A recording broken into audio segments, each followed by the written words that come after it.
Pagampo alang sa paglig-on sa pagtuo. Pasaylo ako, Amahan, sa mga higayong nahimo akong huyang atubangan sa mga kalisdanan ug mga temptasyon sa pagpakasala.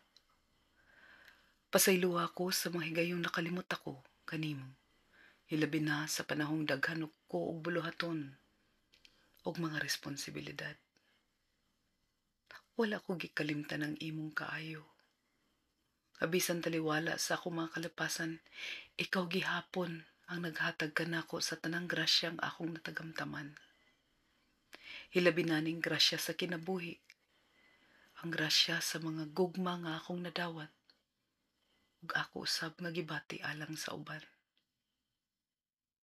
Akong giampo ang imong pagpasaylo sa akong kahuyang ug sa akong mga kalapasan.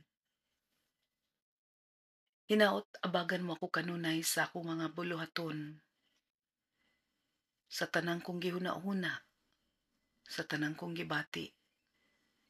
Ug maningkamot ako sa dili paghikalimot kanimo, ug sa pagbuhat sa akong tahas nga imong gihatag kanako.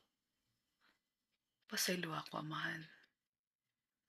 Tabanging ako nga malig-on ang akong pagtuog pagsalig nga na kanimo.